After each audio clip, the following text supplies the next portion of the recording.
മഹാവീരൻ അഴകുമുത്തുക്കോൺ. 1759 അഴകുമുത്തുക്കോൺ നടത്തിയ യുദ്ധം വെള്ളക്കാരുടെ സർക്കാരിനെതിരായ ഇന്ത്യയുടെ ആദ്യത്തെ വിമോചന യുദ്ധമായിരുന്നു. അതായത് ഒന്നാം സ്വാതന്ത്ര്യ സമരത്തിനും കാലങ്ങൾക്കും മുന്നേ. തൂത്തുക്കുടി ജില്ലയിലെ കടലാങ്കുളം സീമയിലെ രാജാക്കന്മാർക്ക് തലമുറകളായി അഴകുമുത്തു എന്ന കുടുംബപ്പേരുണ്ടായിരുന്നു. അന്ന് മധുര രാജ്യം ഭരിച്ചിരുന്ന രാജാവ് കടലാങ്കുളം പ്രദേശം ഭരിക്കാനുള്ള അവകാശം അഴകുമുത്തുവിന്റെ പിതാവിന് നൽകുകയും 1725 അദ്ദേഹം കടലാങ്കുളത്തെ രാജാവായി കിരീടധാരണം ചെയ്യുകയും ചെയ്തു. അഴകുമുത്തു രാജാവിന്റെയും അഴകുമുത്തമ്മൻ രാജ്ഞിയുടെയും മകനായി 1728 വീര അഴകുമുത്തുക്കോൺ ജനിച്ചത്. 1729 അദ്ദേഹത്തിന്റെ ഇളയ സഹോദരൻ അഴകുമുത്തുക്കോൺ ജനിച്ചു. പെരിയ വീരപ്പ നായകൾ എഴുതിയ ചെമ്പ് തകിടിൽ ഗോപാല രാജവംശം, കൃഷ്ണഗോത്രം എന്നൊക്കെ സൂചിപ്പിക്കുന്നതിൽ നിന്നും അദ്ദേഹം യാദവ വംശത്തിൽപ്പെട്ടയാളാണെന്നാണ് പറയപ്പെടുന്നത്. 1750 അദ്ദേഹത്തിന്റെ പിതാവ് അഴകുമുത്തുക്കോൺ രാജാവ് അനുമന്തകുടി യുദ്ധത്തിൽ വീരമൃത്യു മരിച്ചു.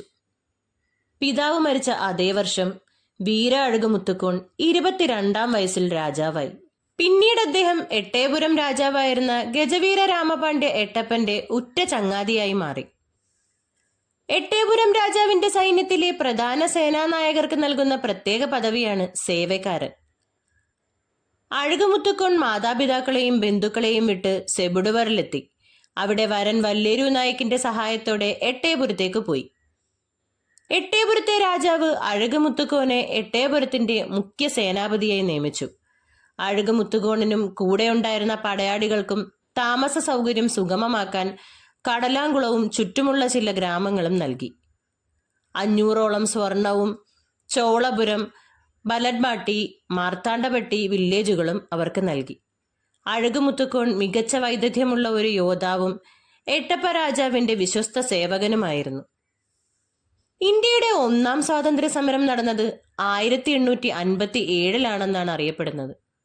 എന്നാൽ അതിനു മുൻപ് അവർ ബ്രിട്ടീഷുകാർക്കെതിരെ ഇന്ത്യയുടെ പല ഭാഗങ്ങളിലും യുദ്ധം ചെയ്തിരുന്നു. 1759 അഴകുമുത്തുക്കോൺ നടത്തിയ യുദ്ധം വെള്ളക്കാരുടെ സർക്കാരിനെതിരായ ഇന്ത്യയുടെ ആദ്യത്തെ വിമോചന യുദ്ധമായിരുന്നു. പാഞ്ചാലക്കുറിശി വീരപാണ്ഡ്യ കട്ടബൊമ്മനും നെൽക്കണ്ടൽ ചേവർ ചൂളിത്തേവനും ബ്രിട്ടീഷുകാരെ ചെറുക്കുന്നതിന് മുമ്പ് തന്നെ ബ്രിട്ടീഷുകാർക്കെതിരെ ഇന്ത്യയുടെ മോചനത്തിനായി ജീവൻ ബലിയർപ്പിക്കുകയും ചെയ്ത വീരനായകൻ കടലാങ്കുളം അഴകുമുത്തുക്കോണായിരുന്നു. ബ്രിട്ടീഷുകാർക്ക് കപ്പം നൽകുന്നതിന് കുടിയേറ്റക്കാരെ ആദ്യം തടഞ്ഞത് വീര അഴകുമുത്തുക്കോണാണ്. വീരനായ തമിഴനായ അദ്ദേഹത്തിന്റെ ചരിത്രത്തെക്കുറിച്ചും സ്വാതന്ത്ര്യത്തിനു വേണ്ടിയുള്ള പോരാട്ടത്തെക്കുറിച്ചും തമിഴർക്ക് പോലും അറിയില്ല എന്നത് ഖേദകരമാണ്. വെള്ളാർ കുടുംബത്തിൽ ജനിച്ച മരുതനായകം പിള്ള ചെറുപ്പത്തിൽ തന്നെ മാതാപിതാക്കളെ നഷ്ടപ്പെടുകയും മുസ്ലിം മതം സ്വീകരിച്ച് മുഹമ്മദ് യൂസഫ് ഖാൻ എന്ന് നാമകരണം ചെയ്യുകയും ചെയ്തു. പിന്നീട് ഫ്രഞ്ചുകാർക്ക് വേണ്ടി പ്രവർത്തിക്കുകയും അവിടെ നിന്നും പുറത്താക്കപ്പെടുകയും ബ്രിട്ടീഷുകാരുടെ കൂലിപ്പണിക്കാരനായി നമ്മുടെ രാജ്യത്തിനെതിരെ പ്രവർത്തിക്കുകയും ചെയ്തു. ബ്രിട്ടീഷ് കമാൻഡർ അലക്സാണ്ടർ ക്രെയിനും ഖാൻ സാഹിബും എട്ടയപുരത്തും പരിസരങ്ങളിലും നികുതി പിരിക്കാൻ എത്തിയിരുന്നു. ഇത് കേട്ട എട്ടയപുരം രാജാവ് ഉടനെ ഒരു കൗൺസിലിംഗ് വിളിച്ചുകൂട്ടി. മന്ത്രി രാമനാഥ പിള്ള, അഴകുമുത്തുക്കോൺ, കുമാര അഴകുമുത്തു തുടങ്ങിയവർ യോഗത്തിൽ പങ്കെടുത്തു.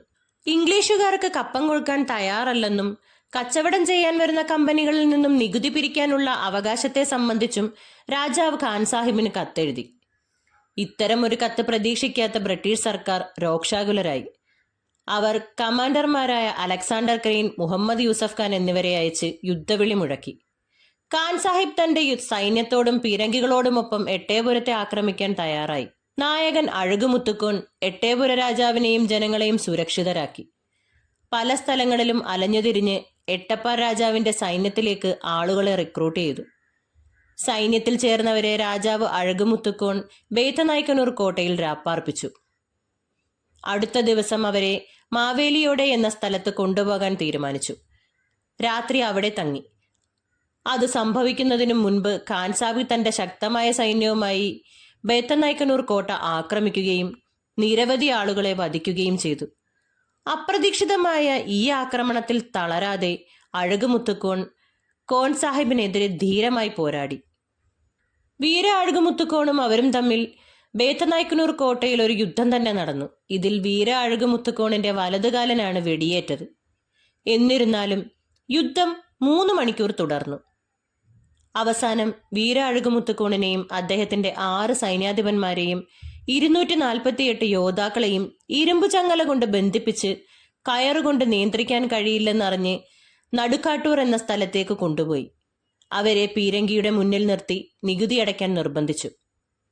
മാപ്പു പറഞ്ഞാൽ ജീവൻ രക്ഷപ്പെടുമെന്ന് പറഞ്ഞിട്ടും വീര അഴകുമുത്തുക്കോൺ മാപ്പു പറയാൻ തയ്യാറായില്ല. തുടർന്ന് 248 സൈനികരുടെയും വലതു കൈകൾ മുറിച്ചുമാറ്റി.